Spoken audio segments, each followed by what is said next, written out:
Mas Hit.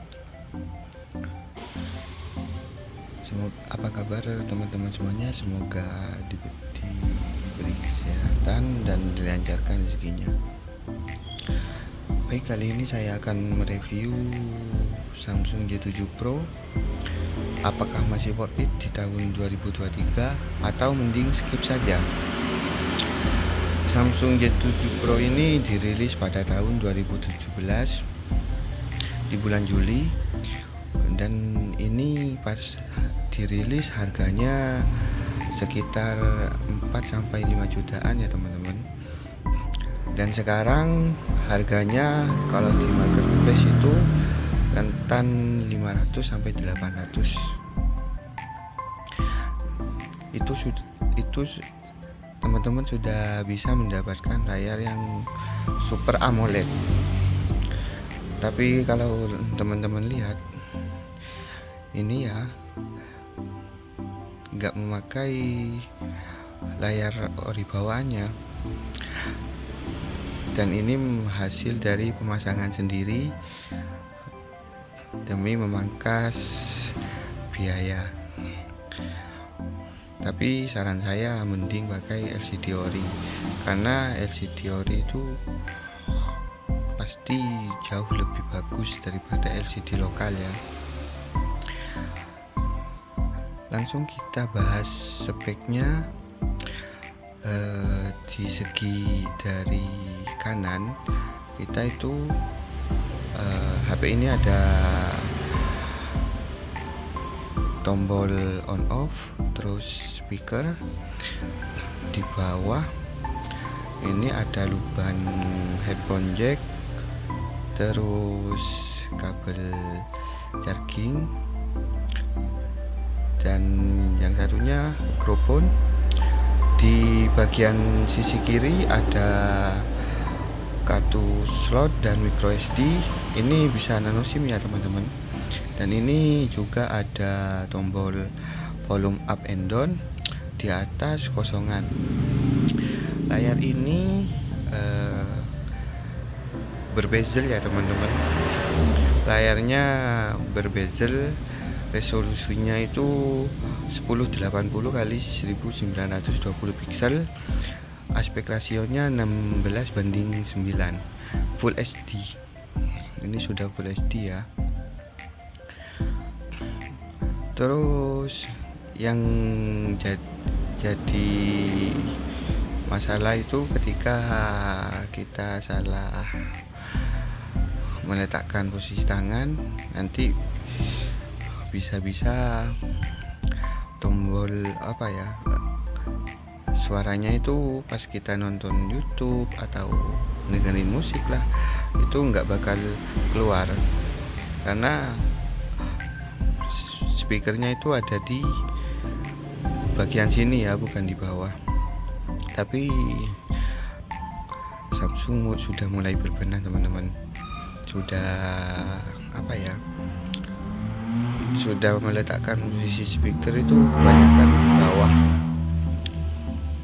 Oh iya, lupa teman-teman, di bagian depannya ini, di sini ada capacitive touch, tombol back, dan ini recent app.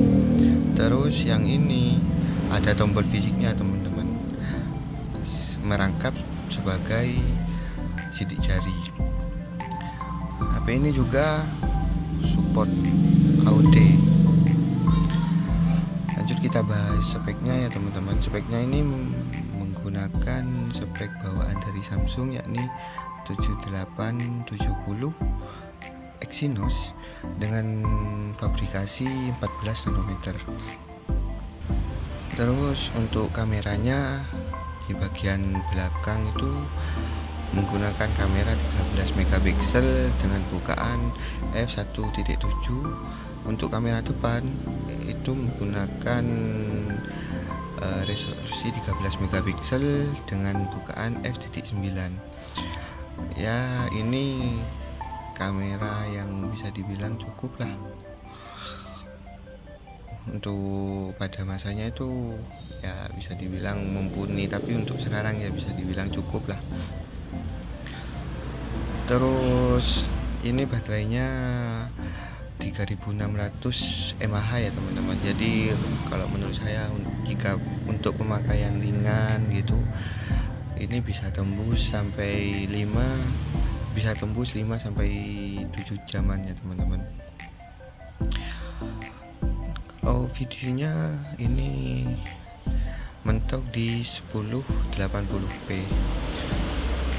Ini versi Androidnya itu dari awal rilis itu menggunakan Android 7 dan mentok kayaknya ya teman-teman di Android 9. Ini jadi perangkatnya sudah mentok di Android 9. Untuk speakernya gimana? Mari kita coba ya teman-teman.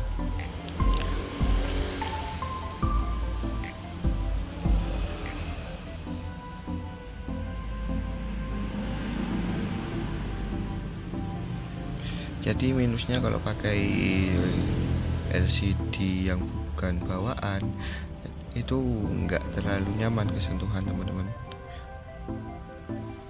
Terus ya resolusinya pasti beda. Ini baik, kita coba ya teman-teman.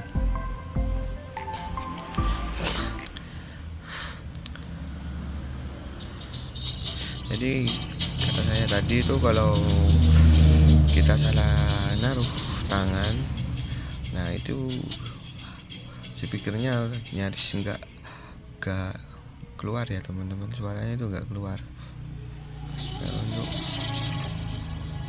Nah ini ya teman-teman, kalau suaranya sih kalau menurut saya cukup lah kalau untuk buat musik atau apa gitu ya teman-teman. Ini cukup, menurut saya pribadi ya cukup.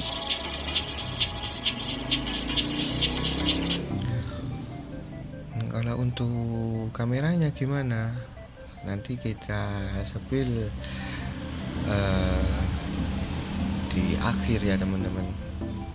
Menjelang akhir itu kita sepil video foto dan videonya.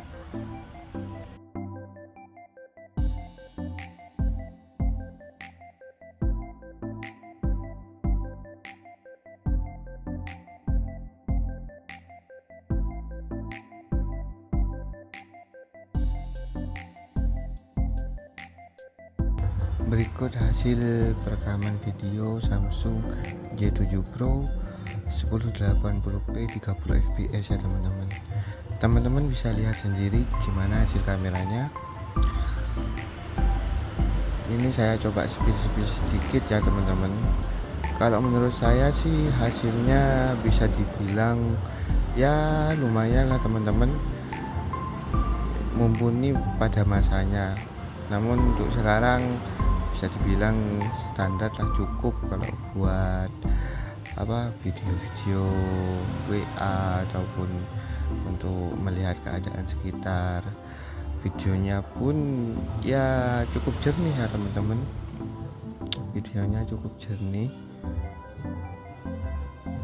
ya, meskipun kadang ada ngelik-ngeliknya, nggak bisa stabil ya maklum lah teman-teman, HP keluaran 6 tahun yang lalu teman-teman, jadi ya dimaklumi lah. Teman-teman bisa menilai sendiri gimana hasilnya ya.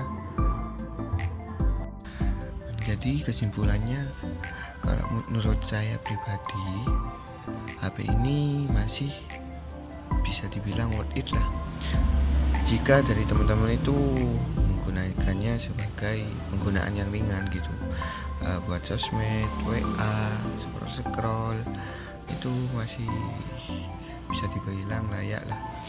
Terus dengan dengan support NFC, terus ada AUD, ini masih bisa bersaing lah untuk di tahun ini. Meskipun ya jika memandang kamera, terus memandang segi charging itu masih bisa dibilang belum bersaing dengan HP kekinian. Dia tuh bahannya metal teman-teman, jadi kalau menurut saya ya worth it lah, dengan kelebihannya apa ya, bisa support NFC, ada AUD, terus speaker yang bisa dibilang mumpuni. Tapi ini minusnya itu speakernya ada di sini teman-teman. Jadi kalau teman-teman salah sentuh ya bisa jadi suaranya itu melempem, gak ada suara teman-teman. Selebihnya kalau menurut saya sih masih worth it jika untuk pemakaian wajar. Kalau dibuat ngegame ya teman-teman mending cari HP yang di atasnya atau HP yang model sekarang. Terlebih juga ini Androidnya sudah tertinggal jauh ya teman-teman. Ini Android mentok di Android 9, sedangkan sekarang itu sudah Android 13 teman-teman. So gimana menurut teman-teman? Mungkin cukup sekian dari saya.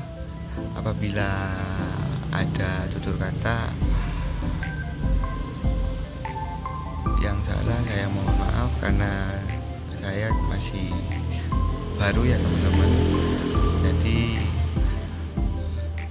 mohon saran dan kritikannya dari teman-teman lah. Cukup sekian dari saya. Assalamualaikum warahmatullahi wabarakatuh. Support terus ya teman-teman.